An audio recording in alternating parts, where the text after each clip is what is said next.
महाभारत एक ऐसा धार्मिक ग्रंथ है जो मनुष्य को जीवन जीने की सीख देता है। महाभारत काल में ऐसी कई घटनाएं हुई हैं जो व्यक्ति को आश्चर्य में डाल देती हैं। ऐसी ही एक घटना है जब माता कुंती स्वयं भगवान कृष्ण से दुखों का वरदान मांगती हैं। ऐसे में आइए जानते हैं कि इसके पीछे का असल कारण क्या है।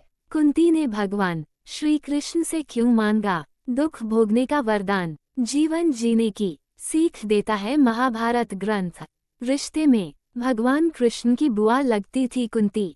श्री कृष्ण से मांगा था दुखों का वरदान। कुंती पांडवों की माता थी।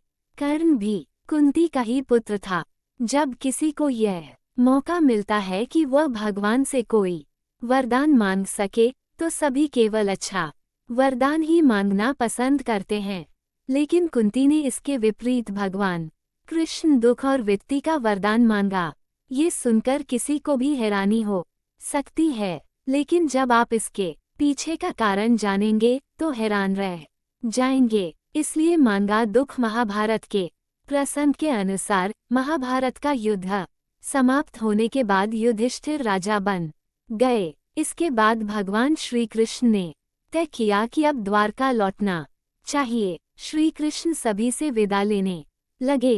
अंत में वह पांडवों की माता, जो रिश्ते में श्री कृष्ण की बुआ लगती थीं, उनसे विदा लेने गए। तब उन्होंने कुंती से कहा कि आज तक अपने लिए मुझसे कुछ नहीं मांगा, मैं आपको कुछ देना चाहता हूँ, इसलिए जो आपके मन में हो वह मांग लीजिए। इस पर कुंती कहती है कि यदि आप मुझे कुछ देना ही चाहते हैं तो दुख दे दीजिए। कुंती ने बताया कारण। इससे भगवान कृष्ण आश्चर्य में पड़ जाते हैं और कुंती से इसका कारण पूछते हैं।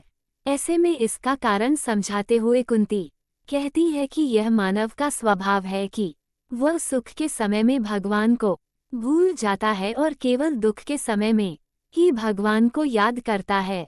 कुंती आगे कहती है कि आप मुझे केवल दुख में ही याद आते हो। ऐसे में यदि जीवन में दुख रहेगा तो मैं तुम्हारी भक्ति करती रहूंगी, क्योंकि सुख के दिनों में तो मन भक्ति में लगता ही नहीं है। मैं हर पल तुम्हारा ही ध्यान करना चाहती हूँ, इसलिए दुख मांग रही हूँ। ये सुनकर श्री कृष्ण काफी प्रभावित हुए और उन्होंने कुंती को उसकी इच्छा के अनुसार ही दुख का वरदान दे दिया।